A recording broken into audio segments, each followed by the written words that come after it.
Welcome, listeners, to another episode of Panel Pals, the comic book podcast for thinkers. We're your hosts, Diane Hitchings. And Jack Stewartson. So, how are you doing today, Jack, on this, currently mild summer day for me? Oh, I'm sweaty, man. Oh, no. It's so hot. No. We're supposed to get a big shower coming tonight. Oh, good. Yeah, we can't beat the heat. No, today was actually one of the mildest days recently, so I went on a nice bike ride this morning and didn't have to worry about getting a sunburn or heat stroke. Yeah, it was pretty nice. Excellent. Yeah. In regards to continuity from last episode, did you go and see the Superman movie? I did. Yeah, I did. And have you? No, I did not. I was gonna, if I'm gonna watch a movie, I'm gonna wait till someone else tells me if it's good or not. I'm not gonna waste my time and money. So, how was it? It was really good. It's a solid flick. Good. I don't know if you want to hear this is a comic book podcast. This is not a movie podcast. No, so yeah. I'll keep it brief if you want details, but I thought it was good. Yeah. In our episode when we talked about Superman, we discussed some of how, is Superman even relevant? Should we keep making stuff about Superman? Would you say that this was warranted to be made? Just judging on my Blue Sky algorithm and my Instagram and my YouTube, which is totally taken over my brain. But based on those algorithms, people are chatting about it and buzz seems positive and it feels relevant. There's a plot point in the movie that feels very pertinent to international issues that are going on right now and domestic US issues that are going on right now. There's big talk about how kindness, like Superman, literally the thesis is kindness is the new punk rock. Being a good, wholesome person is actually cool, which I think people are kind of vibing with in the weird world that we currently live in. I think from an aesthetic point of view, film looks great. Production looks pretty good with maybe a hiccup here or there in terms of CGI, but I understand this is a lower budget superhero film and I don't know, it competes with all the big budget stuff. Yeah. All the acting's good. Yeah, I had a genuinely good time. As a fan of the Superman comics, would you say this was a worthy addition to the Superman mythos? Totally. I'm probably gonna need more time with it before I do a ranking or anything. It's certainly the best Superman movie they've made this century. Excellent. Wow. Okay, good. Now, it has definitely moved up higher in the list of things I will actually bother seeing, because when you first brought it up, I was like, wow, this sounds extremely mid. Why would I do this? But now, you know what? I think it might be actually worthwhile to see. So excellent. Yay. It's pretty good. It's an exciting movie. It moves at a clip. They're not doing...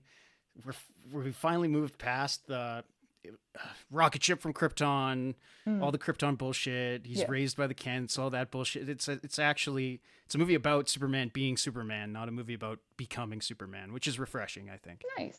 Yay. Awesome. Glad that was one of the movies based on a comic that came out this year that was actually good. Have you seen the Smurfs movie yet? No, I'm not going to go see the Smurfs movie. I'm going to keep bringing it up till you go see the Smurfs movie. Are you going to go see the Smurfs movie? If you think it's good, I'll watch it.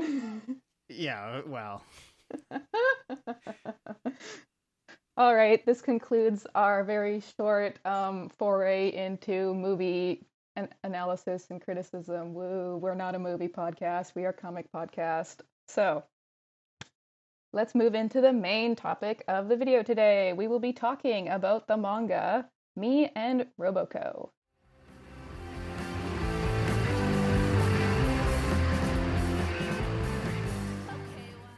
So, comedy. Comedy is ubiquitous, a shared human experience. We are all, as humans, designed to be able to laugh. In media, comedy is seen to date back at the very least to ancient Greece with political satire and comedic poetry and theater. In the thousands of years since, Media of all types have been made with comedy as a genre, with literature, poetry, theater, movies, photography, music, etc., etc. And most importantly to us in our discussion, in comics. Comedy dates back to the beginning of this form of media as well, with a long history of comedy strips, newspapers, of political satire, of comedy comic books for children, blah blah blah. I mean, come on, it's called comics. Comedy.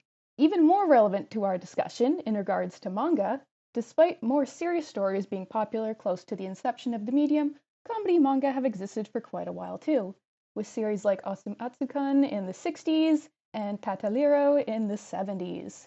In the years since, the breadth of comedy manga has exploded, with not only countless comedy titles, but also with comedy being a subgenre of many of the most popular series, such as One Piece, Naruto, One Punch Man, Dragon Ball, etc.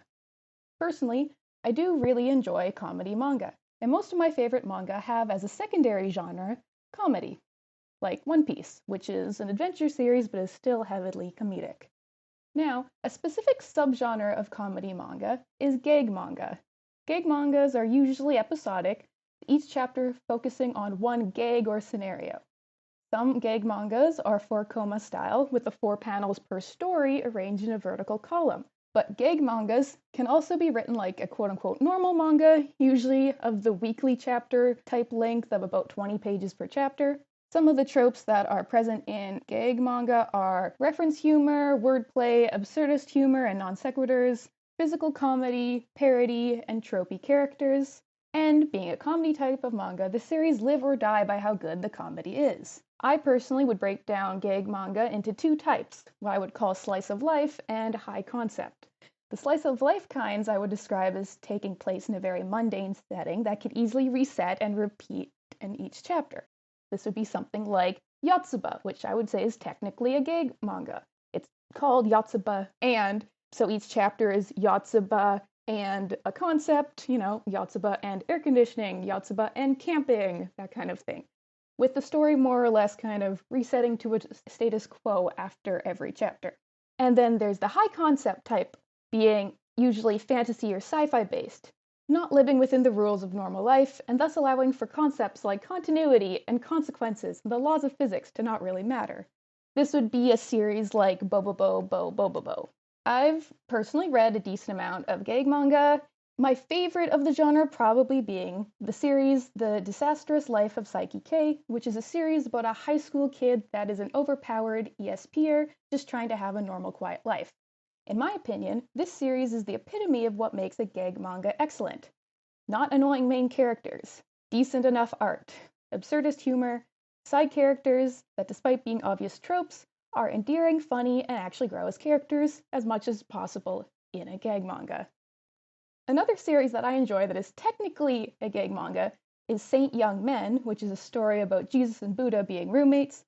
This series is one of the few gag manga that have exceptional art, and if I had $1 million, I'd buy all the beautiful hardcover volumes of the series because for some reason it's only ever in hardcover. Other popular gag mangas that are well known are series like Otsumatsu-kun, Gintama, Bobobo Bo Bobobo, and Ichiju. Some of which I think are good, some of which I hate. And now, in terms of gag manga that aren't so good, I've read quite a bit that are not good. Anyways, this episode we'll be talking about Me and Robocco. The manga is drawn and written by Shuhei Miyazaki and has been serialized in Shonen Jump since July 2020. An anime of the series ran from 2022 to 2023. Before making Me and Robocco, Miyazaki made the manga The Parodied Jokeland in 2018, which is a parody spin-off of The Promised Neverland. The series was published in Jump Giga and then Shonen Jump Plus, and currently there doesn't seem to be an official English translation of that. But back to Me and Robocco. The manga is about Bondo, an elementary school student, and his order maid, Roboco. The series takes place in the near future where robotic quote-unquote order maids are readily available to the public. Basically, they're AI robot maids that are well known for being really cute. Bondo's order maid, Roboco, is a non-traditional order maid, being stockier, a literal weapon, and not very good at housework. The series follows the absurd antics of Bondo, his order maid, and a cast of other wacky characters. Some of these important side characters are Bondo's friends/bullies, Gorilla Gachi, who is very strong and very nice, Matsuo, who is very smart and very nice, and Madoka, the obligatory, very pretty girl character who has a crush on the main character. The series is a gag manga, with each chapter revolving around one gag, exhibited by the naming convention of the chapters, often being blank and Roboco. Based on the art style and the main characters being like 11 years old, the manga is likely aimed at an older elementary school student audience. Though I do think it's funny that, according to my anime list, the anime is PG-13, so apparently that one is not specifically for the older elementary school students. So, Jack, what was your experience reading this? For reference, talking in this episode, we're going to talk about the first 30 or so chapters, and then the 10 most recent chapters. At time of recording, I think there's 240 chapters. Yeah, I was not familiar with this at all when you Makes sense. Submitted it for a possible episode. Uh-huh. Another great unknown for me. I loved reading this. This is it's crazy, like it's insane, but I loved it. It's awesome. Oh, really? How did you find this? Where did this come from? I mean, Diane? Personally, I don't think this is for me, I don't think it's a very hard manga to find. I started reading this a few years ago. At the time, I was reading multiple of the series in Jump at the time, and so those chapters would come out at the same time every week, and they'd come out all together. I was reading Sakamoto Days, Spy X Family, Mashal, and One Piece, and I think at that point in time Black Clover, and yeah, all these series that would come out every week. And me&robocco was one of the ones that also come out. And I was like, hey, yeah, sure, this one it's obviously in Shonen Jump, so it must be good. I'll start reading it weekly as well. That's how I found it, which I think, it's pretty easy to find. It's just, I'm not surprised you haven't heard of it, because it's not exactly popular with Western audiences. No, and understandably so. Try, I don't know, explaining the premise of this to a Westerner. I don't know if this makes sense to a Japanese person even. Did you watch Companion this year? Did you watch that movie Companion? No. Okay, well, it's about order maids. You would order a maid, or in this case, quote unquote, a companion, which is like an android human, to do your chores for you and also to have sex with, right? And of course, in a Western perspective, it takes a very sinister turn very quickly, right? It's creepy. It's a creepy subject to order a human to do things for you, regardless of if they're an automaton or not. Yeah. Okay. But presented here, it's like this goofy, weird, happy-go-lucky, all the humor is non sequiturs. It's like this charming, strange, bizarre comedy. And it's completely inversed. Yeah, and for the most part, it's the order maids are treated more or less like humans, especially by the main characters. For the main characters, they're like, oh, Roboco's our friend. You can see sometimes that some of the adult characters, they treat them very much more like just a robot kind of thing that doesn't have the same respect as a human, but those characters, Matsuo's dad, I think, is the one I'm thinking of. They're not treated as good people. So, you always are yeah, no, they're just humans, but this one can fly and stuff. So cool. At a certain point, they forget. It's almost like the artist forgot that she was both a maid and a robot. They sort of address it in one of these chapters. They're like, oh yeah, remember you're able to change your parts out because you're a robot, and it's oh yeah.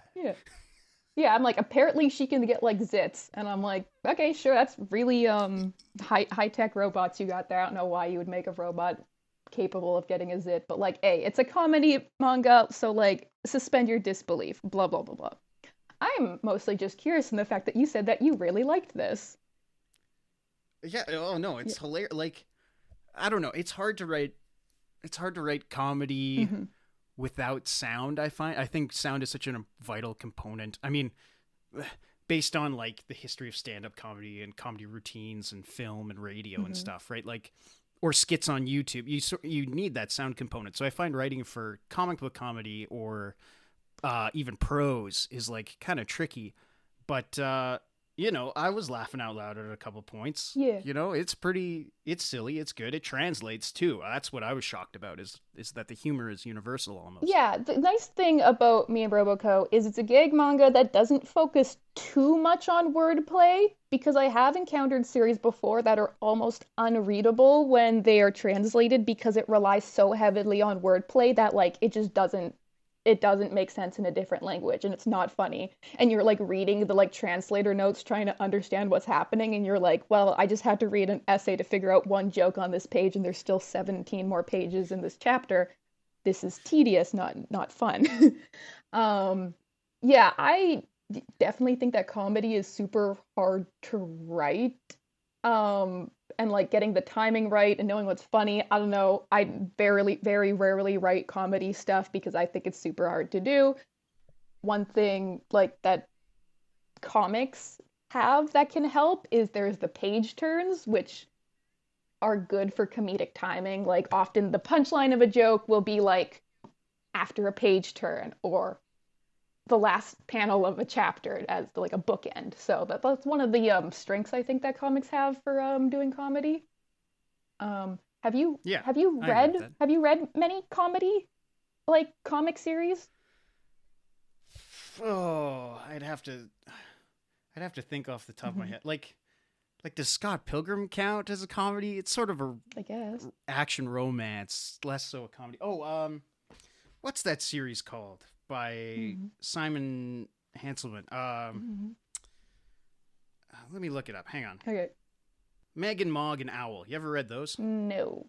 Those are like laugh out loud, strange. They're admittedly stoner humor, but very funny comics. And I mean like And Benjamin Mara's works are also sort of satire, Yeah. funny, silly comics too. yeah. And I mean like Archie comics would be comedy. I'd say that's like one of the main genres that Archie would fall into. Yeah, Yeah. yeah, yeah. Um Captain Underpants, right? Like I would fit that in there Yeah. too somewhere. Um, so fun fact, I hate this manga. No. Yeah, it's so I'll tell you my experience reading it. So I'm reading this years ago, reading it every chapter, and I'm just like it's in Shonen Jump. It's gotta get good at some point.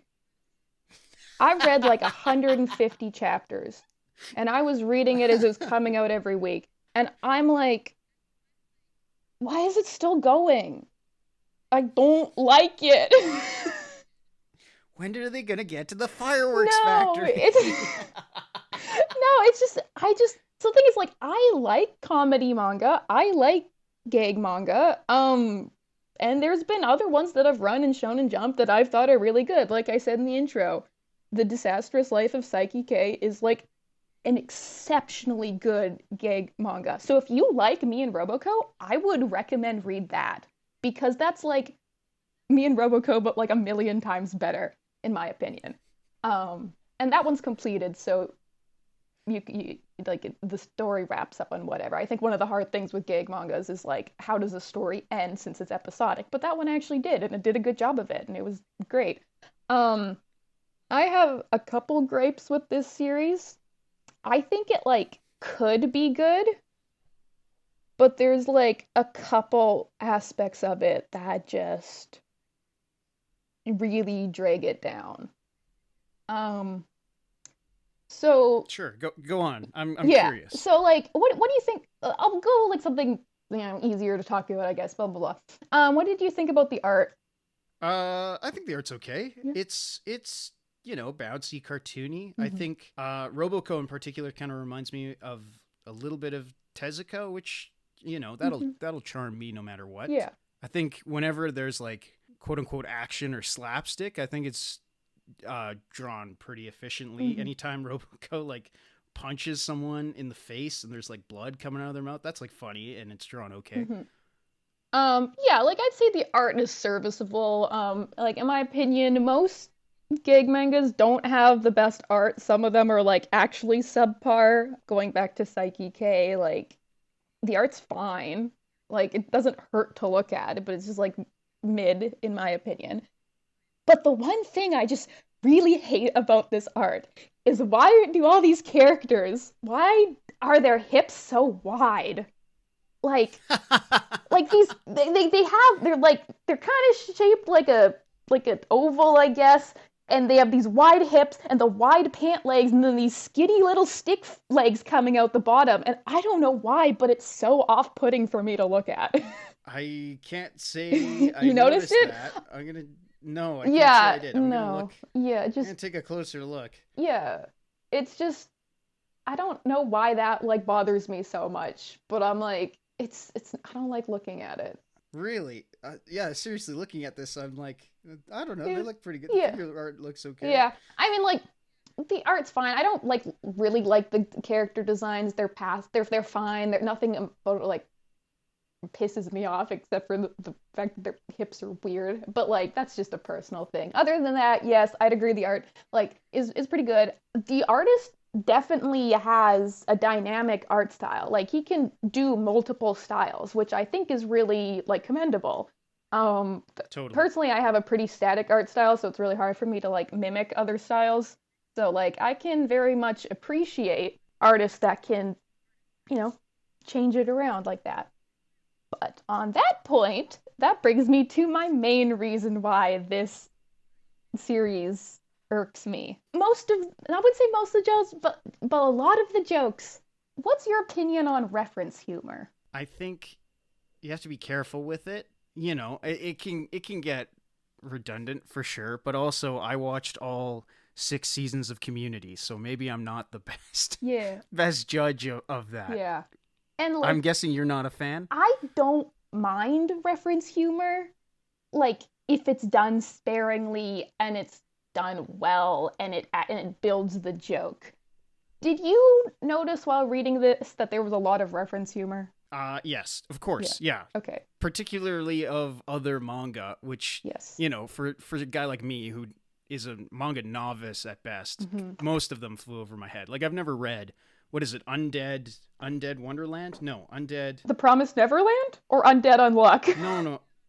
Undead Unluck, Okay. and probably also Promise Neverland. Yeah. Yeah, I'm probably conflating them. Yeah. So like, yeah. So any of those references whoosh, right over my brain. I mean, but I don't know. I thought it was pretty did funny. you notice there was like a lot of One Piece references? Other than when, and of course I forget the artist's name. Is Oda? it Oda? Oda, yeah. Yeah. When Oda Other than shows when up. he shows up. Yeah.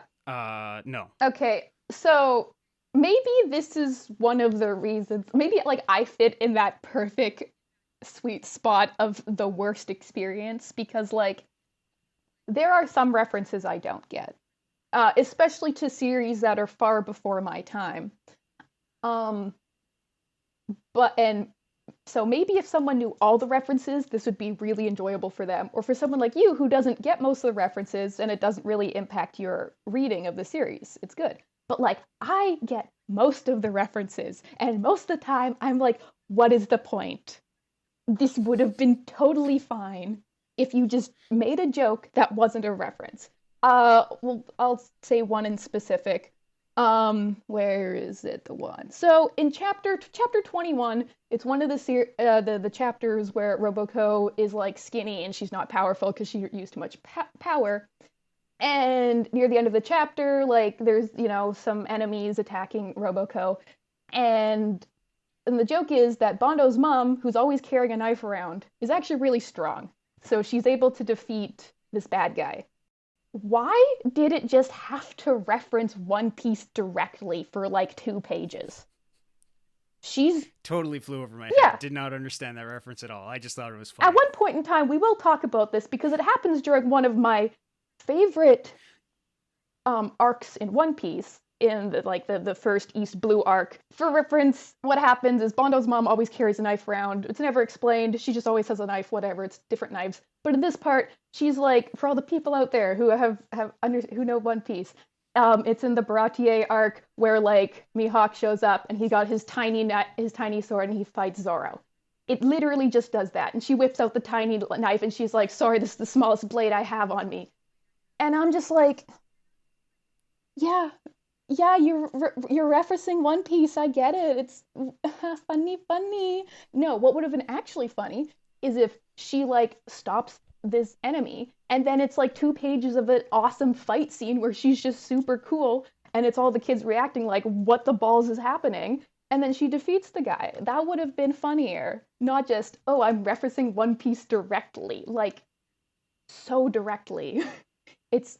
See, yeah, when she brought up this is the smallest knife Yeah. I had, I did not understand that. But I still found it funny that all throughout the manga, she's carrying this knife and Yeah. she's threatening to use it, and finally she gets to use it. So I thought that was a like good setup and payoff Yeah. there. But also, it's just funny that she's in this fight. There's that Mhm. mom is doing Roboco's usual stick.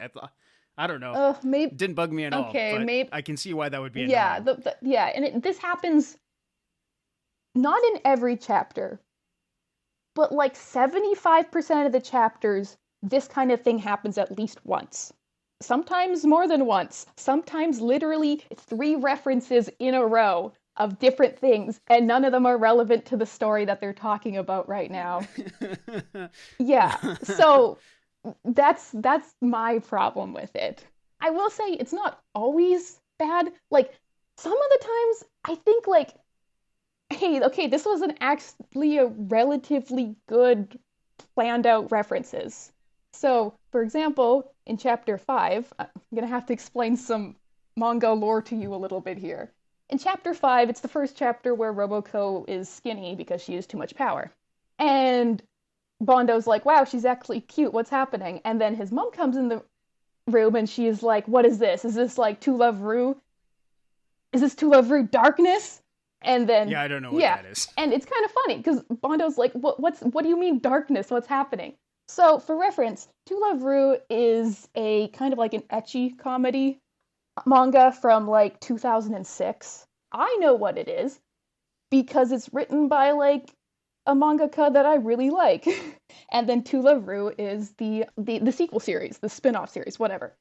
And it's kind of funny that Bondo, this like 10, 11-year-old kid, doesn't know what she's talking about because, yeah, of course he's not going to know a series that ran in 2006. This kid wasn't even like born yet. And all I can think is, yeah, the kids reading this aren't going to get this reference. They haven't heard of To Love Ru. It's not super popular at this point in time. But then, like, a page or so later, the mom says, elementary students shouldn't read further than Ayakashi Triangle. Ayakashi Triangle is another ecchi comedy that ran in Shonen Jump a few years ago, and it's by the same author of To Love Ru, or the same artist. So, like, I get this joke, because I've read all these series, and I'm like, that's a pretty good planned out joke, because they're by the same author. I get it. Also, no, an elementary student shouldn't be reading Ayakashi Triangle because it's ecchi. Do you know what I mean when I say it's ecchi? Yeah. It's like it's like softcore. Borderline. Yeah. Softcore. Yeah. Yeah. No, I've read Ayakashi Triangle because it's by an artist that I like.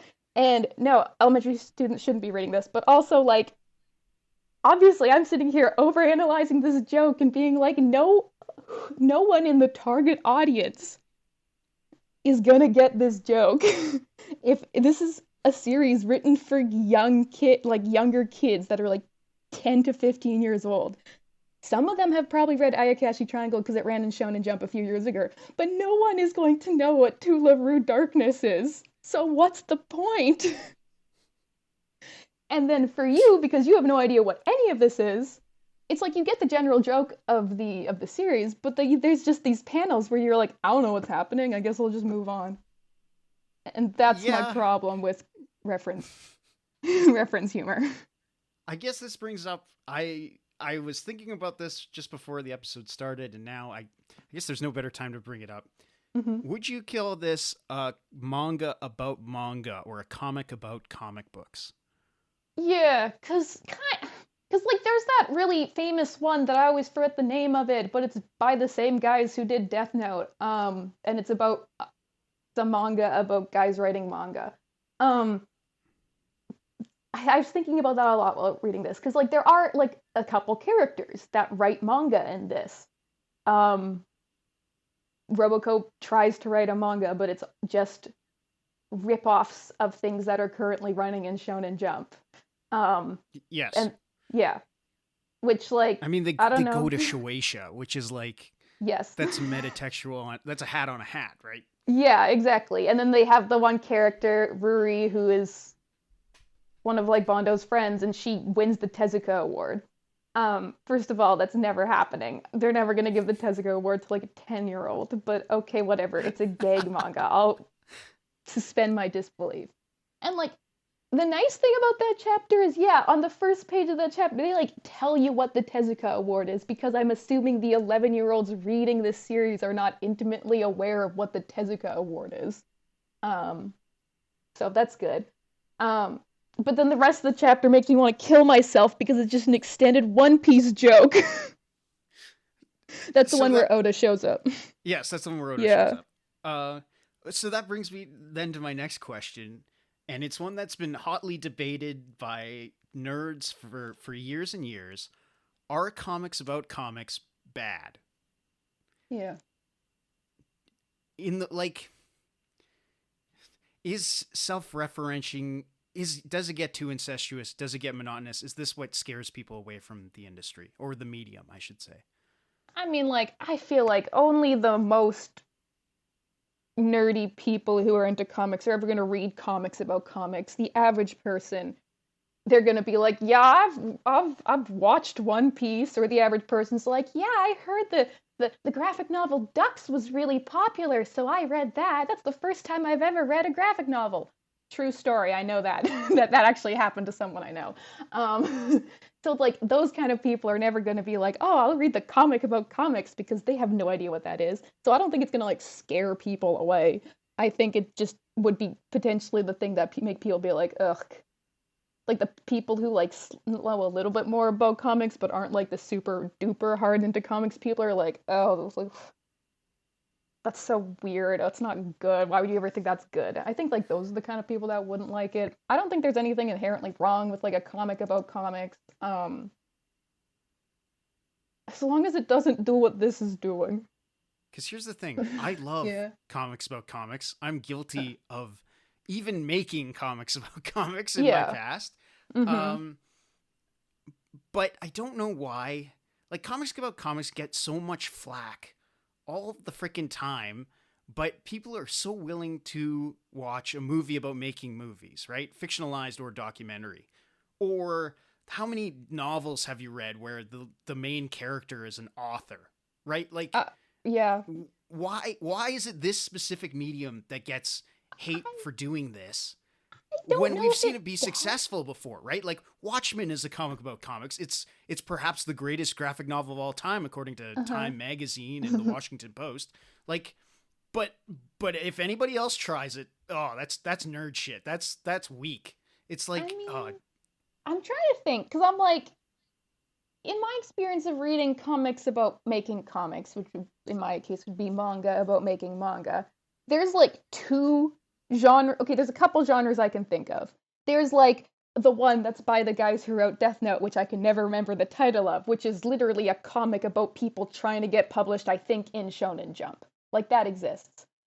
There's also comic like manga about manga artists becoming manga artists. The sorry, is it ugh yeah, Genshiken or Bakuman? Which I Bakuman. Yeah, that one. Bakuman. Sorry. Yeah. Yeah, that one. And then there's also like the more like what is it? Autobiographical ones. Like for example, I know I've read the manga by the artist who did I think it was called Jellyfish Princess or whatever that series is called. Sorry if I've got the name wrong. But anyways, the author of that did a short like autobiographical manga. I've read that.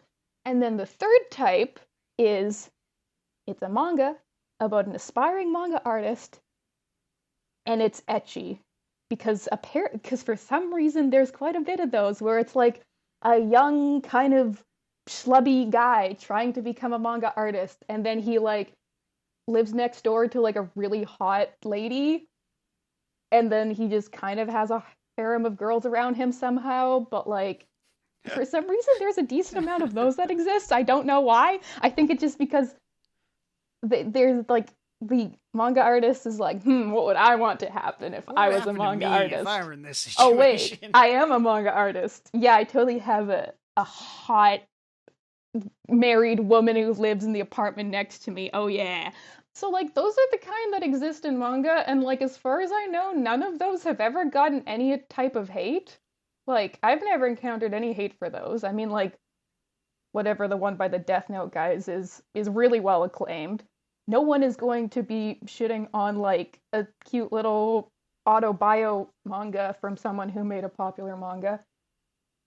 And the freaks that are reading the fantasies about living next door to a big tittied lady, they're perfectly happy with those. Yeah, So fair enough. tell me about your experience with people hating comics about comics, because I didn't know this was a thing that people hated. I mean, think about we had an instructor who is a published graphic novelist, and she used to tell us you gotta differentiate your influences because nobody likes reading comics about comics. And I've read articles about people who are reviewing comics and are like, yeah, this is just about comics continuity explaining itself. It's like bad, but it's like I love that. I love all that stuff, and Yeah, I'm like like, what about, has anyone said that Making Comics by Scott McCloud is a bad comic? right, like totally influential to, I would say, most cartoonists in the 21st century, right? Like, Yeah, I think most people making comics today have read Making Comics or understand, they have read Understanding Comics, right? Like, that's a best selling graphic novel. yeah. No, we But, had a like, prof who was like, here's how to make comics. Read this, read these pages. Now you understand what like a medium shot is. yeah. Yeah. So like I'm still I still don't like. Okay, I don't remember our prof saying this. Don't make comics about making comics. No one liked this. Obviously, that did not stick with me. I focused more on like the one and I just remember more like the one and only time in history of comics class they brought up furries once because I thought it was hilarious. That's what I remember from school. Um, so like yeah, I didn't know that people hated comics about comics. Do you think it's more of like a thing where like people just say that, but like no, people who actually like comics are just like, yeah, that's what like the posers writing articles say. No one who actually likes comics actually says that. Well, but that's the other thing. I can think of so many examples of comics about comics and comics about making comics, Hmm. both categories within the same Yeah. umbrella. And it's like, if they're so bad, why do we keep making them? Yeah, I And don't. why do they keep Yeah, doing good? I'm like, I Like don't Chip think people Zdarsky had a actually. comic last year called Hmm. Public Domain about an aging comic book artist trying to get the rights to his creator owned character into the public domain, and it was like a critical darling. But it's like, still I see these people on the internet being like, it's about making comic books. That's hard to read. It's like, I'm pulling my hair So out. It's like, you watch The Disaster Artist, you watch freaking Argo. Those are movies about making movies, and usually what? those suck. Yeah. Honestly, the only thing I can think about is that, especially in like the West, especially in like North America, there is and has been for quite a while the idea that comics are for like children. So it's more of a juvenile art form. I can say I experienced that a lot when I was in university and I was like, for my final project for a BFA class, I want to make a comic. And then like my profs would be like, yeah, but like, what if you did like a painting instead? And I'm like, no, I'm making a comic because comic is valuable art as well. It's not just like for children. And I think contrary to that, a movie is seen as like a high form of art. It's not like high art in the traditional sense of ooh, oil painting, but like it's a prestigious art form. They have like the fancy film festivals for it. So if there's a movie about a movie, it's like, ooh, it's meta, but it's in a prestigious way. I think these people would think like, oh, a comic about a comic, you're making something for kids about something for kids. That's like lame and like nerdy and childish. That's the only reason I could think people might dislike it. Obviously, I don't think comics are like lame and childish for kids. Obviously, I'm a comic artist. So it's like, I think that's maybe where people are coming from. They just don't see comics as that fancy, nice, good, high art form that these other things are. So they like have it in their mind that, oh no, it can't possibly be good. Why would you do that? Yeah.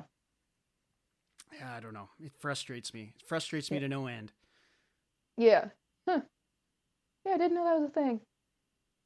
In regards to me and Roboco being a comic about comics, I guess it's kind of a comic about comics, but it's like in a way that, like, we just spent a while talking about comics, and none of the other things we talked about pissed me off. And why is it only me and Roboco that pisses me off? Like, that's the kind of comic about comic that's annoying. And I think the reason, in my mind, why is because there's no substance behind the quote-unquote about comics in this situation. Like, it's a comic about comics, aka it's a manga that just references other manga for no reason other than just to be like, oh, hey, I read Jujutsu Kaisen. I know that character you mentioned. Yeah. And it's like, no, it's not funny. You have to make an actual joke. You can't just say a word. You can't just say a word and be like, haha, funny. Yeah, but then people's pants fall down, and that's good. Yeah, no, that's funny. And I laugh when that happens. No, yeah. All those jokes, like most of the jokes that aren't reference humor are really good. I have a short list here of the chapters that I think were actually good. I like chapter 11, where Roboco is a Domino pizza delivery driver. I think that chapter is really funny. Yeah. She keeps going. It's like an obvious joke. She keeps going to the same places because she can fly. She ends up on like the space station. And I think it's funny that the joke at the end is revealed that she was supposed to deliver the pizza to Bondo's house, which is literally the house she lives in. How did she mess up that badly? Yeah, that's funny. That's funny. Yeah. And there's chapter 17, the volleyball chapter, where they play volleyball. Great. I don't know why specifically I really enjoy random comedy chapters about volleyball. One of my favorite comedy manga is a manga called Beelzebub from the mid-2000s, I think. And they have a random arc where it's a delinquent school manga. That's the whole thing. And it's got demons. And there's just a random arc where they stop everything to just play volleyball. It's the best part of the manga. So why is it always like the volleyball chapters are hilarious? I think this chapter is so funny. Except for the fact that it keeps referencing Shonen Jump, and then they solve the problem by making Roboco read a bunch of Haikyuu, which is like a volleyball manga. And I'm like, okay, all the other jokes were funny. Obviously it was so obvious that, oh, she's gonna learn how to play volleyball from reading Haikyuu, because everyone knows Haikyuu, the one volleyball manga. It's a built-up joke, though. Yeah. Roboco only knows how to read manga. She can't read anything else. So it's, I thought that was a good resolution. And then the chapter which is I think the best out of what we read for this episode was chapter 26, where Roboco does her makeup, and then she just turns into a giant knee. That I think is the funniest joke of all the parts that we read, because I love absurdist humor. That's so it's so stupid. It's so random. She's just a giant glowing knee, like she's become the Bodhisattva or something, and it's so funny. It's stupid, it's absurd, and it's good. That chapter is really good. If all the chapters were like that, I wouldn't be talking about this manga right now, because it's funny when it's doing things that aren't references.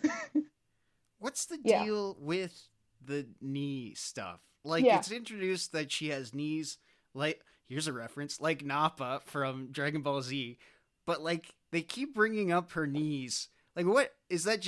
That's just a gag, right? That's not that's just a gag. And I think it's really funny. I like that. Yeah, that's pretty good. It's pretty silly. That's the humor I like. Just make jokes about her knees. That's hilarious. I don't know why I think it's funny. I just think it is. It's not a joke relying on anything other than it's kind of absurd that we're just focusing on her knees. In the Twitter chapter, she's like, yeah, without Twitter, I'm literally just a pair of hot knees. And then it's just a picture of just knees with Nivea cream. And I'm like, e-thought knee model. Yeah, and I'm like, that's so funny because it's doing is referencing the humor that exists within the story. It doesn't have to reach outside of itself to find something funny that someone already made or say, haha, I made you snicker because I referenced like One Piece for the millionth time. And you're like, oh, I recognize that. Yeah, I recognize what happened, a reference from the start of One Piece, but like they had to spell it out on the page. Going back to the chapter where Oda shows up, they're like, "Oh my God, it's like when Shanks gave Luffy his hat." Yes, yeah, they bring that up. Yeah, and it's like, yes, I'm sure they literally had to spell that one out because the children reading this were not born when that was published. One Piece started in like 1999 or something, 1997, something like that. So like, yeah, of course you have to specifically tell the children, hey, this is the thing that happened, because you probably don't recognize it because you're 7. But anyways, I don't know what I was going on a rant about. Anyways, yeah, no, the humor is good when it's just a joke. And that's the thing that kind of like frustrates me with this manga is I would want it to be as good as something like The Disastrous Life of Psyche K because I really do enjoy series like that. I want to laugh. I want to read things that are funny. But when I'm reading chapter after chapter and I want to know what the next joke is, and then the next joke happens to be mentioning the Promised Neverland again. And I'm like, I get it. You got your start as making a parody manga for the Promised Neverland. But like, do we have to keep bringing up this manga that at the very least is just going to date this series? Because at this point in time, nobody talks about the Promised Neverland. No one does. Never heard of it. Yeah. No, it's a fun fact. It's a manga that was very popular, and it had a very popular anime, and then it had a second season of the anime that doesn't exist because it's awful, and no one ever talks. Everyone pretends it doesn't exist because the second season of the anime was so bad that some people are like it literally canceled the manga because it was so bad. I don't know if there's any truth to that, but like that's what people know Promised Neverland for now. So when I'm reading these chapters multiple years after the fact they came out, I'm like, yeah, I can tell exactly when this was written because it just dates itself by referencing these things like that. Yeah, maybe. I don't know. It's still fun. I don't know. I still like it. Yeah, I know. I will say I reading it the second time around, I hated it a lot less. I don't know, the burning passion had died out a little bit, which, I mean, at this point, you're probably like, are you sure about that? You've just been screaming nonsense for the past however long that should be a recording. pull quote on the freaking cover of the translated version. I hated it less reading it the second time around. I did. I was like, okay, maybe just because I'm like, I know it's coming, so it's not going to piss me off as much the second time around because I know it's not going to get better. I'm just going to read it so I can like pull quotes for us to talk about in the episode. And I'm like, at one point in time, I was just gonna like write down as like in every chapter like what the jokes were and stuff, but like I couldn't be asked to do that, so I started reading Psyche K again instead. Because I wanted to read cleanse your palate. Yeah, I wanted to read an actually funny. Because in my mind, I was like, okay, so it's been a couple years since I read this. Like, it's maybe it's not as bad. Then I'm like, well, maybe Psyche K wasn't as good or as different as this than I remember. And then I reread some of it, and I'm like, no, this is really funny. And the funny thing is, like, Psyche K even does whole chapters where it's relying on wordplay that doesn't translate to English, but it's still funnier just by virtue of like how good the character writing is and the fact that I'm not mildly annoyed by the main character, and also it doesn't reference Shonen Jump every 2 seconds. Let's maybe dive into our characters with that. Yeah. I was gonna bring up how in the initial chapters, Bondo's like need to get an order made is like such a primal envy, both like sexual envy and like materialistic commercial masculine envy. Remember when like cell phones kept getting smaller and smaller? And it was like almost a competition of who could get the smallest cell phone. And like if someone were to get a big cell phone, this is like the early 2000s for people that don't know, people would like make fun of people for having big cell phones. That was like a big joke across culture for some reason.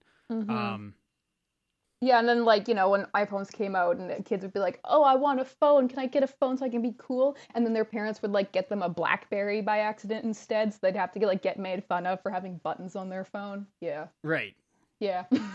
Did Roboco not remind you of that? That Yeah, like seems so hilarious to me. it does. Yeah, yeah, yeah. And I'm like, I think it's funny that like, yeah, that he got an order made that is like way different than all the other ones. Like obviously this series would be boring, like so boring and have absolutely no legs if she was just like a normal order maid. So like Yeah. I do think that's funny. Like it's funny that she's like way different. I mean like I'd prefer if they didn't make a decent amount of jokes about how like she's stockier than the other order maids and like not as traditionally cute, but like it's a Yeah. gag manga written by a dude for a bunch of like 14-year-olds. What am I gonna do? There's like there's at least two instances of weird inflation stuff that I'm not comfortable with also. But we don't have to Yeah, talk about that. yeah, but like, yeah, because you're always like, oh, it's like the whole thing with like totally spies. Is it just a funny situation, or are the people making this weird? I don't Yeah, is know. this your I, weird disguise yeah, poorly disguised fetish in your art? yeah, Yeah, yeah. I don't Yeah. know. Maybe the author is just really into knees. That's why the knees be like Yes. that. Yeah, I don't know. But like, those parts of it are like actually good. Like the setup and the situation, I think are really good, are really strong. Having this one at like, having the quote unquote slice of life setting where it's just school setting that can get reset at the end of every chapter, perfect for a gag manga. Having the main character have this like totally bizarre and insane order made compared to all the normal, relatively boring ones. Like she's just a freaking weapon. Great for comedy, great for setup. There's so many good parts of this. And like the characters are pretty good as far as gag manga characters go. Like I really like the fact that Bondo's friends, like they're set up to be bullies, but they're actually just really nice guys and they're like actually Dude, really good friends. Gorilla is like the most nuanced character I've ever read in Yeah. manga. It's so funny. I know, it's what a really great good. what a great joke. Because it's like, He's he's set like up to be like the physical bully, but no, he's like a great family member and he's really nice and he's he really cares selfless. about his friends. He's He would like never I take advantage of yeah. anybody. I think like in the lore in canon he may be technically immortal at this point. I don't know. Yeah, he like gets lit on fire and he gets thrown across Japan but he's like a Yeah. really wholesome, nice, genuine guy in his private life. Yeah, no, like so like those characters are really good. Like, you know, I'm most of the time in series I'm sure I've mentioned this before, the main character is usually pretty boring. So like Bondo's probably the most boring of all the cast of characters, which like is unfortunate, but like I guess it's fine because Roboco is more out there. So like she's Yeah. kind of like half the main character, whatever. The fact that his main aspect is um he really likes Shonen Jump, it's like, okay, Well, he's okay, supposed to that's be he's literally supposed to his, be an audience surrogate who is reading Shonen Jump. which is fair. And like, Who is reading Shonen Jump? Young 10-year-old boys. It kind of makes sense, I guess. yeah, and I mean like I read a lot of Shonen Jump. I read Shonen Jump like every week. I'm not that annoying, hopefully. But like, He's and not there's like, annoying. yeah, and it's like there's like multiple chapters where like it's the chapter where it's like, oh, the setup is, oh, it was the week that Shonen Jump didn't come out, so like Bondo is literally like useless or whatever. And like, yeah, those chapters are funny. Like the rest of that chapter was really funny, and there's other ones that happen in the future too. But like, it just puts a sour taste in my mouth that like the setup for the thing was, oh, just because he didn't get to read Shonen Jump today, he's literally brain dead. And I'm like, couldn't we just find a non-referential reason for this? Can we just have something that works within the universe instead of having to reach outside of the universe of the story? I don't know. That bothers me. But yeah, no, the characters are good. I mean, I will do the obligatory complaining about, I don't know why it's always like this, but there is girl character. She is so pretty. She's a girl. Her character is she's a girl. Okay, so Madoka has a couple like more nuanced things, but the main facts is she's girl, she's pretty. She's got a crush on the main character, and I'm like, every time. Always She happens. exists solely to be a sexual object, which is like Yeah. problematic And for sure. yeah, they're 11. Yeah. They're 11. So that's weird. Yeah, I mean, there's a couple of like, of course, I mean, it's part of how manga is, so there'll be like weird reference. There's one time where the punchline at the end of the chapter is Bondo's like, sick, I saw her panties. And I'm like, oh, this is weird. Yeah. It's Yeah, I even weird when agree. high school students do that, but like these are elementary students. Like, stop. I agree with the mom. This is too much like To Live Through Darkness. Stop it.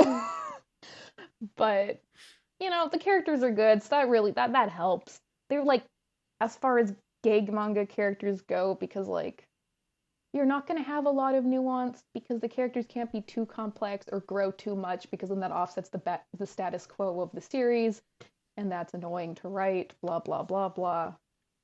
But Yeah, we always they're have to have a fine. fresh start with every chapter in order for Yeah, gags to commence. yeah, Reliable gags to commence. yeah, yeah, and yeah. The one other thing that really bothers me, I mean, going off of like, yeah, the reference humor. Like there was that one chapter. It was one of the chapters about the Promised Neverland, and it was just like they saw a movie, and then Roboco's like, "Oh my god, am I the protag of Promised Neverland? Am I getting like farmed to be eaten later?" And like, okay, and like it's like that chapter, like the cover page of the chapter had a synopsis of the Promised Neverland, so the people who didn't know it could have some reference for what's happening in this chapter. And I think if you have to give a full paragraph to give people an idea of what's about to happen in this chapter, maybe just make a different joke. Um, and No, whatever it whole was funny. It was funny whole because we already know Roboco's origin story, so it's all so stupid. yeah, and obviously she looks nothing like the main character, and like no, she's not gonna get farmed for food. And like sure, heartwarming little feeling about oh no, she's part of the family. But then the chapter ends. The last panel is like, oh yeah, there's a Promised Neverland movie out. Go watch it. Also Go read the watch it. It's an manga. advertisement. And I'm It's like, so stupid. did I just read an undisclosed ad? Yeah, it was all an advertisement. I'm like, It's awesome. and I'm just like, because there's two options here. Either somebody was like, hey, you do a bunch of references in your manga. Can you please make a next chapter about the movie that's coming up? That's one option. Or the other option was this guy was like, I'm gonna make a reference to that because I just like the movie. I don't know which one's worse. Well, I know which one's worse. The one where they asked him specifically to make this is way worse of an option because it's literally just an undisclosed ad. Like, hello, what is happening? I thought I was reading a manga, not just a 20-page ad. That actually pissed me off. Because like I just laughed. I laughed. yeah, just like cuz like on one level it jokes. On another level reference humor, which I don't like. And on another level it's just an ad. It's like, are you kidding me? Like, is this the death of art? So I don't know. That one bothered me. I do really love the fact that you enjoyed this, so that at least it's not just us yelling back and forth about how bad it is, but you get to be an extremely sane person to my insane rambling about how this manga pisses me off. Am I So, like? Am I alone on this? Am I off base? Like this no. is this is an anime adaptation. Like this has Yeah, to be kind of well regarded. here's the thing. So, like, there's Shonen Jump is from Japan, and there's quite a big audience for manga and Shonen Jump in specific outside of Japan. A thing that happens relatively often is something will be running in Shonen Jump, and like people in the West will be like, "Oh, this is awesome. This one's great. I can't wait for it to be a long-running series. I hope it doesn't get axed." And then it gets axed after like 30 chapters, and then like all these fans from the West are pissed. They're like, but it was so popular, we really liked it, blah, blah, blah. And it's like, nah, well, here's the thing. Shonen Jump is from Japan, so it'll really ride or die by what the Japanese audience thinks. That's the main demographic. That's who it's for. So, Me and Robocco is far more popular in Japan than it is in the West. It's not very well regarded in the West. It's awesome that you love it, so there's at least one person out here that likes it. I'm the only one. I'm sure there's others. I watched a few YouTube video reviews of it to prep for this episode, and some liked it, some said it was overhated, some said it was kind of cringe, but not the end of the world. Some didn't like it, but blah blah blah. It's pretty well regarded in Japan. Obviously Shonen Jump, the Battle Shonen series are really popular, but the gag mangas and the comedy mangas are also extremely popular.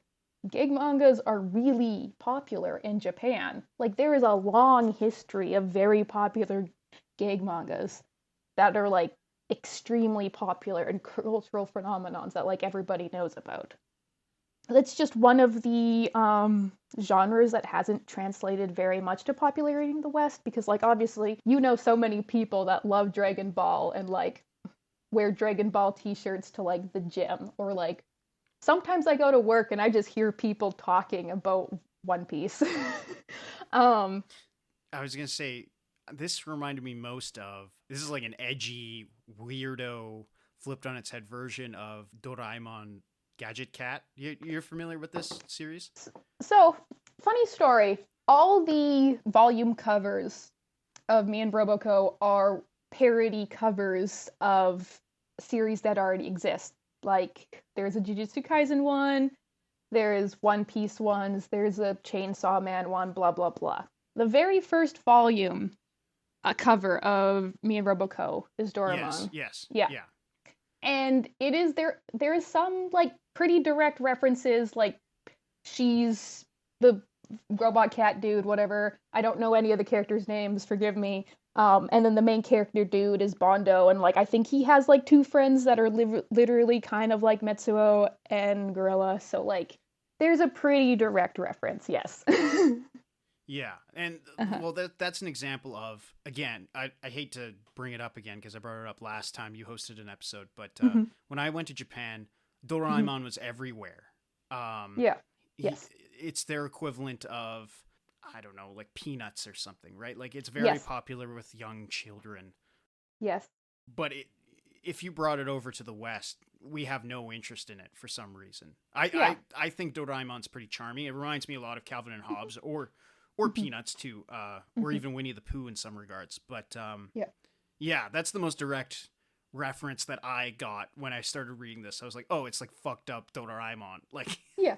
And the funny thing is, I did a decent amount of research into Doraemon for this episode because of the similarities and the fact that it's the first volume cover reference. So obviously it's important. And yeah, no, it is kind of like that. And so for me, that's the kind of reference that would I appreciate, because it's not overtly stated. They're never oh, Bondo, he's oh, it's my order mate. This feels like Doraemon. Oh wow, because I could see that happening. I could see them making that joke, and maybe they do at some point in time. I don't remember all the jokes. It's got 240 chapters, but just the reference of kind of being like that, that's a fine reference. So the people who read it and be like, hey, I kind of get that, and you're I can kind of see the artist doing the nod to that. That's fine. I don't have to bring up One Piece by name every chapter though. Yeah. Yeah, but no, yeah, it is kind of much more modern and very different, because Doraemon was kind of a gag manga as well, or at least a comedy manga at the very least. Yeah, comedy, slice of life gag, some bigger adventures, but yeah. Yeah. So yeah, it is kind of like that, and I mean, it at least at the very least directly references it from the volume cover. On that note, what do you think about that? I don't know if you saw any of the other parody front covers from Me and Robocco, but yeah, every volume is a direct redraw, more or less, of a manga volume that already exists.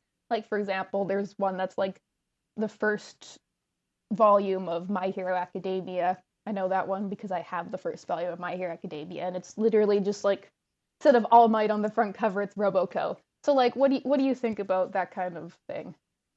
It reminds. I mean, Western comics do it all the time. There's a thread on Blue Sky as of recording. Mm-hmm.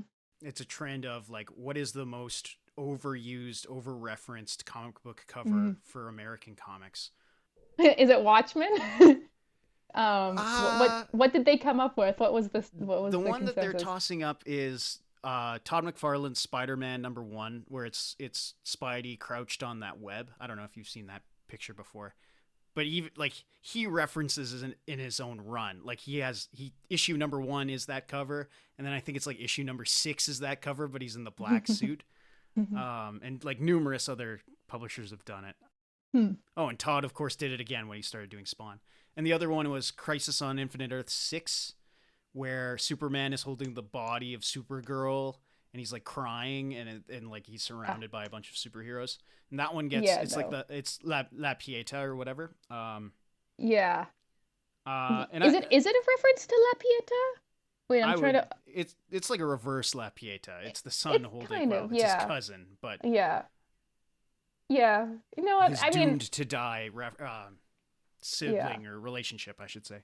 Yeah, I mean, as a avid enjoyer of La Pieta, it being one of my favorite art pieces that exist, I will never be upset when it's referenced in art. There's a manga series that directly references it, and it's one of my favorite things. So, you know what? I can't hate it. I mean, this cover is goofy as hell. Like, look at it. It's really funny, and it's like, I haven't read this one. Does she get fridged? Is that the point? Is that what happens? Like, she just gets murdered for no reason? She's got too much agency in that. Okay. I mean, across comicdom, Supergirl has too much agency to say that she gets fridged. Okay. And she got better. She got better. So okay, you know. she got better from being killed. Yeah, they all do. Yeah, fair enough. Yeah. But going back to Roboco. Yeah. I mean, the Chainsaw Man one slaps. It rocks. It does. And you know what? Funny that you bring up that one specific, because guess what was the, like, you know when you're like reading manga online and it's got like the little like cover image so you generally know what you're about to read? That's the one for Me and Roboco. So I went into it expecting something of that genre, like looking like that. I think I might have read Me and Roboco before I read Chainsaw Man. So I was like, whoa, this is insane. What is Me and Roboco? And then I start reading it and I'm like, at that point in time, I completely forget what the front cover is. But then I go back to it one time and I'm like, wait, what the fuck? Wait, what? What is this? Why is that? And then I realize all the front covers are parodies and I'm like, why did they have to use this one? Why couldn't they use like any one that fit the vibe better? But yeah, no, it's really funny seeing that and then reading it and you're like, wait, what? This doesn't match. It's not intense at all. It's nothing like this. Yeah. Except for when it is. I don't know. I think it's charming. It's a charming gimmick.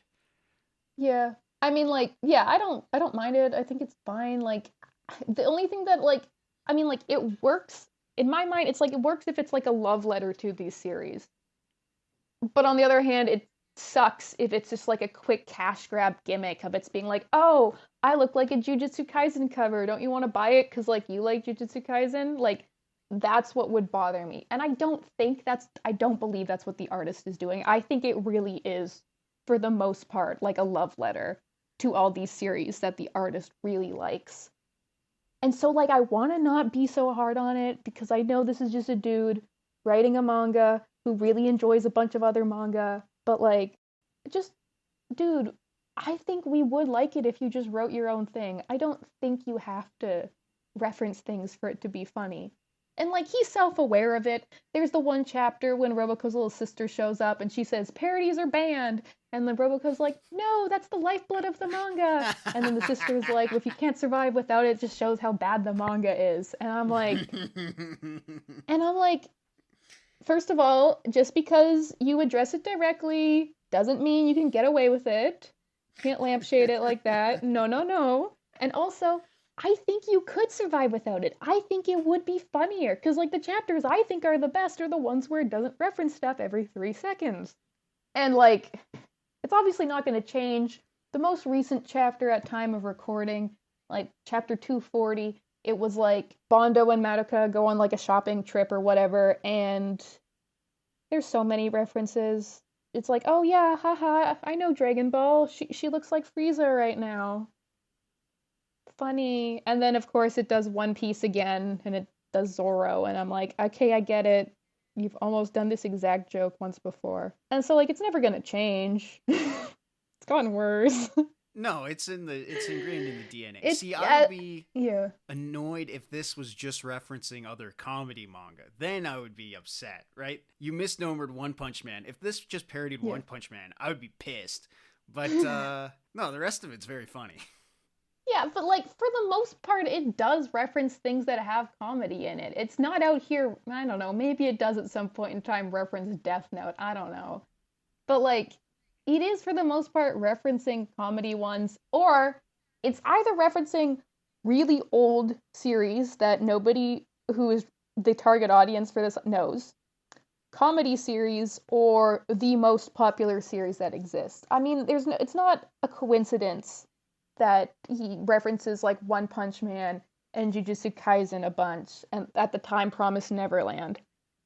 And like, I guess that makes sense. I mean, I'm still here like, why did you reference To Love Ru? Why? It's from 2006 and it wasn't even that popular. I don't know, maybe we'll talk about that one episode, but like, I don't know. I feel like this whole entire episode is just me rambling and saying actually nothing of value and just trying to vent my frustration. No. It's important to criticize. Yeah. You know, this is not a podcast. This is not a praise podcast. This is not a hater podcast. It's important to find a good middle ground of things that either both of us enjoy or one of us enjoys or neither of us enjoy. I think that's important. Yeah. And this is something, again, I'm not sure that Western readers are familiar with, so bringing attention to it, regardless if it's positive or negative, I think is also a good thing. Yeah.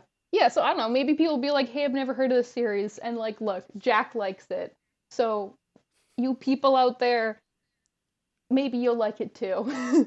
If you are not me, maybe you'll like it. And you know, maybe if you are like me, maybe you will also want to like hate read 150 chapters just to see how many references they can make. But like, I think like I was trying to like, when I was reading, I was trying to figure out why this manga frustrates me so much. And like, I've listened to it, I've read it years ago, and it's lived rent-free in my head since. Like, it's been in there for a while, and I'm like, why? There's so many mid-series or like series I didn't even like that I don't think about really. And I think the fact that it boils down to the fact that this is published in Shonen Jump, which is potentially the most popular manga magazine out there. It's definitely probably what the Western audiences are most familiar with. And I guess it's just like, I wouldn't be talking about this if it was just a series that just ran somewhere else or wasn't even serialized. It was just someone making it himself. But the fact that it's like so in such a prestigious spot, and in my opinion is so mid, it's like, why? Surely one of these things is not like the others. And it's like, yeah, gig manga are popular in Japan, so it makes sense. Like, and there's been other really good comedy mangas in Shonen Jump. Like, I mean, like, I don't really like Gintama, but Gintama was a very, very popular gag manga that is in many ways similar to Roboco, for like the absurdity of it and the reference humor. And like, it got pretty popular in the West, as far as I know. I've heard discussion of that one. I've never read it myself, but yeah. Yeah, I've read a decent amount of it. I never finished it. Like, it wasn't my favorite of the gag mangas or comedy mangas I've read. But it's like, surely there's gotta be ones being written right now that are better than this. That's my problem. I mean, Jump is so competitive, right? You hear stories of people floundering on titles, or even titles just being stretched out as long as they possibly can because of their popularity, and drowning out other less popular but maybe more deserving, well produced books. Yeah. So I can see your frustration there. Yeah. Like, I'm sure, I mean, again, I haven't read an issue of Jump in full since I was probably 12. So I don't, like, I wouldn't be familiar with this, but I'm sure you would be able to name a story or a title running in Jump that you liked that was cut short prematurely and replaced with something that you were less keen on, Yeah, right? Like, I did. When I was scrolling through the list of things that ran in Shonen Jump, I was scrolling through it for this to see what kind of stuff were like still currently running in it. And I was scrolling through it and I'm like, oh, I remember some of these titles. I didn't realize that they'd gotten axed so soon. Yeah.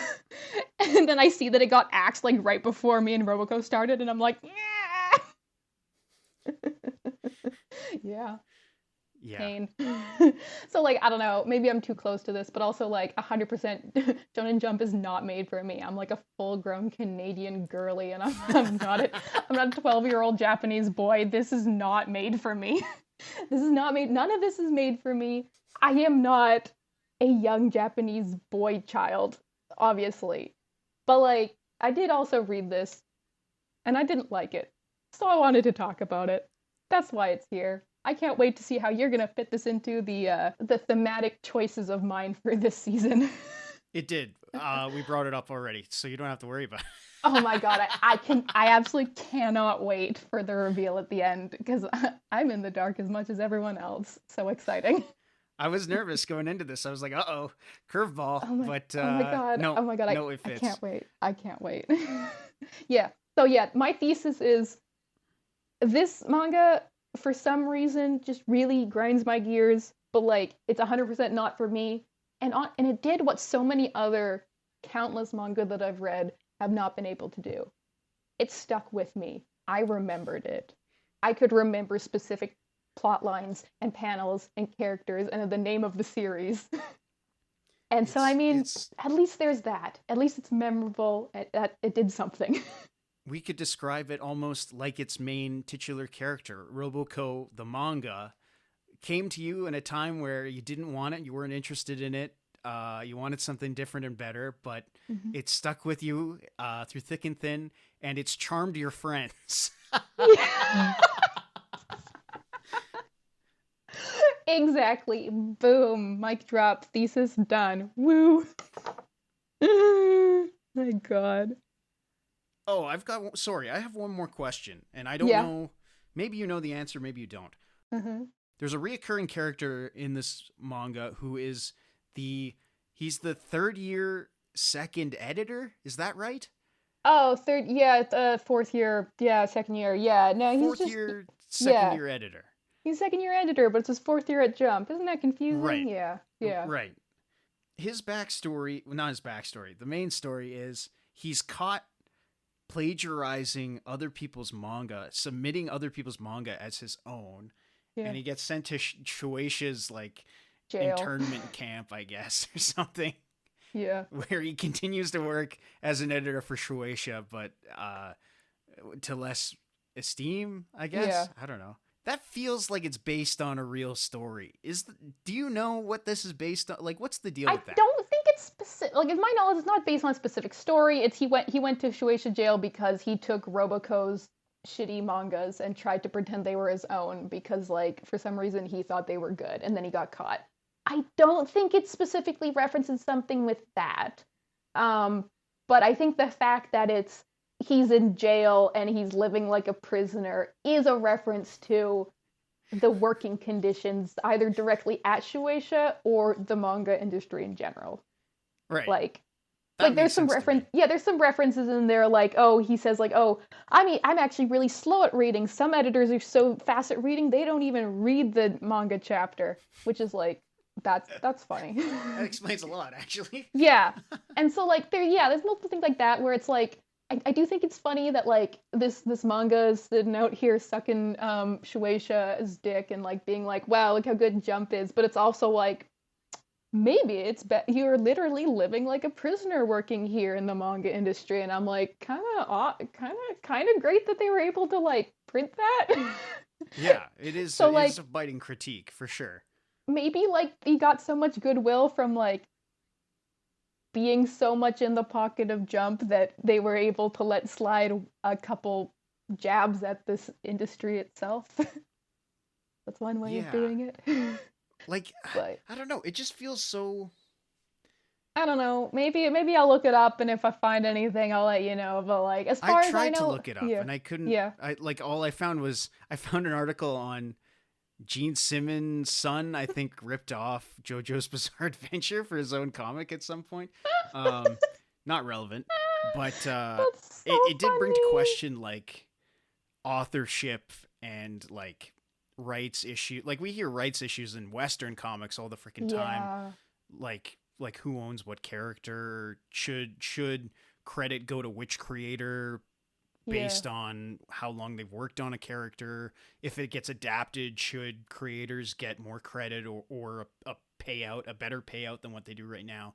So yeah. like hearing a story of an editor just stealing other people's work is like that kind of hits home. I get like it sounds Mm-hmm. too real to not be true. Yeah. I mean, like it might have happened, like as far as I know, in regards to like the manga industry compared to like the Western comic industry, and about like how bad it is, blah blah. It's more like more of the problems are like just overworking and insane schedules, and so many of these guys being like pedophiles allegedly. Right. Those are the main problems.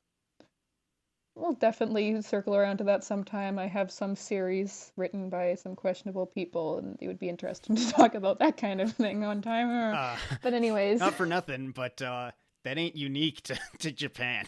No, it's not. And it's just like It but like sucks. there's I know it's like there are so many like you know what it's great. You're like, "Oh wow, look at this, a manga series that I like." And then you find out like many years later, "Oh, Oh, this guy was a the monster. Yeah. the author Yeah. went to jail or like the author did what?"